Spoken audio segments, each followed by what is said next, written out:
Hey y'all, so before I get started, I do have a couple of updates. If my lighting is kind of off, I'm trying out something different, so let me know what you think. I recently just did a lot of investing in my channel. I'd say investing to make me feel better about my obnoxious spending, but I just went online and bought a ton of stuff, so look out for a haul. It's going to have a lot of swatches in there. That's really the only reason why I do haul videos, honestly.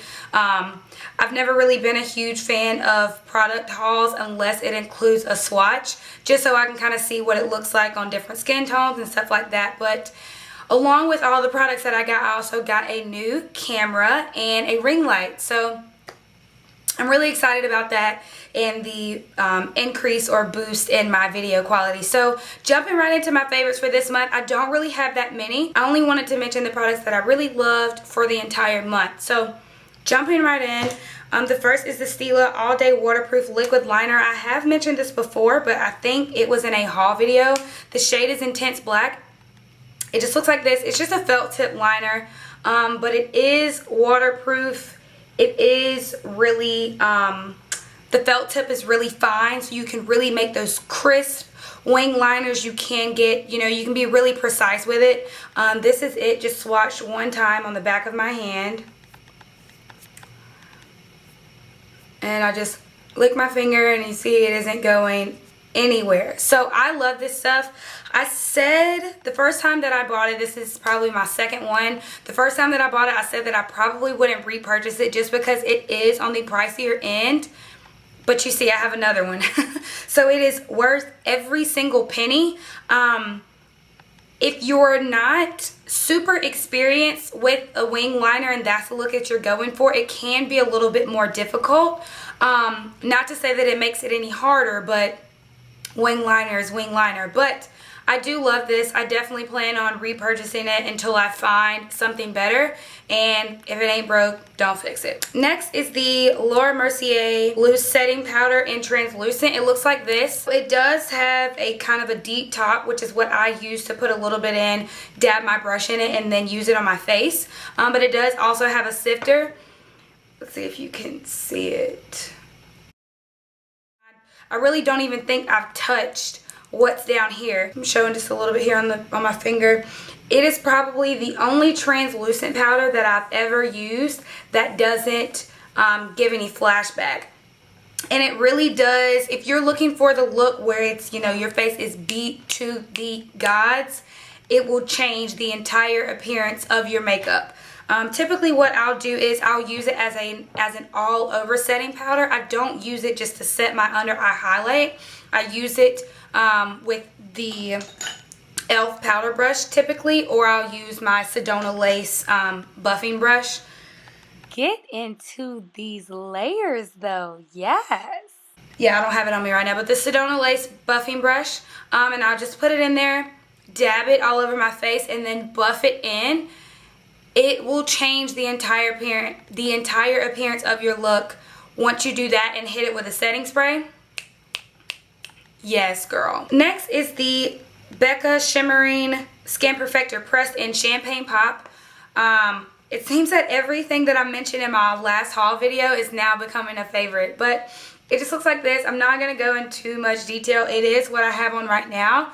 It is 7:04. I did this makeup around 8:30 this morning for work. I typically don't wear makeup to work, but I'm trying to get back in the habit. But yeah, that's what it looks like.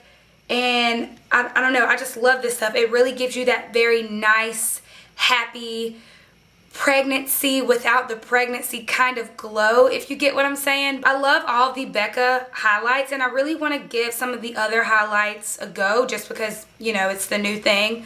But I'm obsessed with this one. I almost want to go buy another one just to make sure that I don't run out. It's that good. Next is the Makeup Forever Ultra HD Foundation. This is the shade R520. Just as a comparison, I'm the shade Cocoa in L'Oreal Infallible. I have gotten a little bit darker and my undertones have changed a little bit. I don't know if that's normal or not. I used to have more of a more of a yellowish undertone, and now I have more of a reddish undertone. I don't know, it's weird. Maybe it's because of the season. But I love this stuff because it looks like skin. It looks so natural. I feel like this can be used for oily skin or dry skin. For the oily babies, it's not going to make you any more oily. For the dry babies, it's not going to make you any more dry. But I love this. I was applying this with a flat top kabuki brush. Now I'm using this with my beauty blender. I love it either way, regardless of what I'm using. But yeah, I love this stuff. If you haven't given it a shot, I would definitely suggest it if you're looking for a more natural finish foundation. Next is the e.l.f. Lip Exfoliator. It just looks like this. I just got a bunch of the, NYX Liquid Suede liquid lipsticks, and right before I got those, I had purchased this just because I knew that I was getting ready to jump on the liquid lipstick bandwagon. And when I tell you, this will completely change. It's kind of like the setting powder. It will completely change the appearance of your liquid lipstick. And I say that specifically just because some liquid lipsticks can really dry your lips out. You don't want it to settle into the fine lines, and you don't want your lips to look all crackly, especially with a liquid lipstick, girl. If you're gonna be slayed, be slayed. The only thing that I don't like about this, don't get me wrong, I absolutely love this product, but I'm weird and I don't like syrup.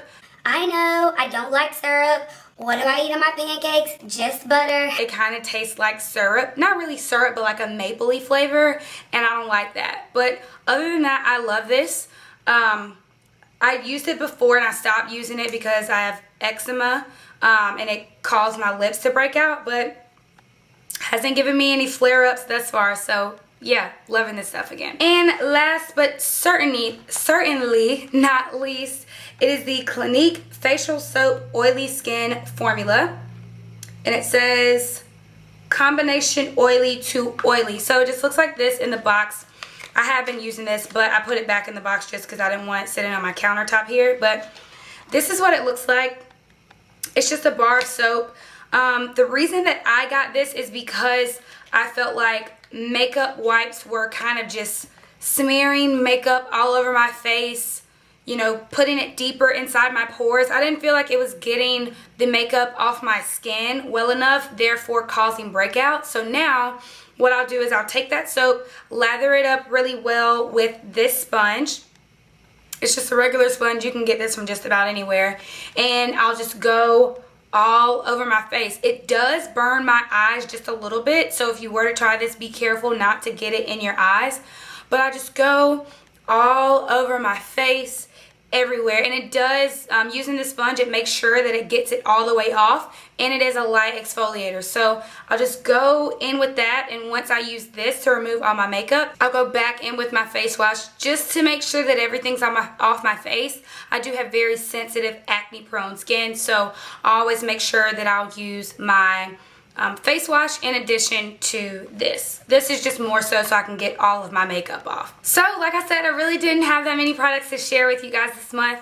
Hopefully with all the stuff that I have coming in the mail, that I'll have more next month. And I'm losing my lighting by the second, so I'm gonna go ahead, wrap this up, edit this, and get it out to you guys. So I hope you guys have enjoyed this video, and I'll see you in the next one. Bye.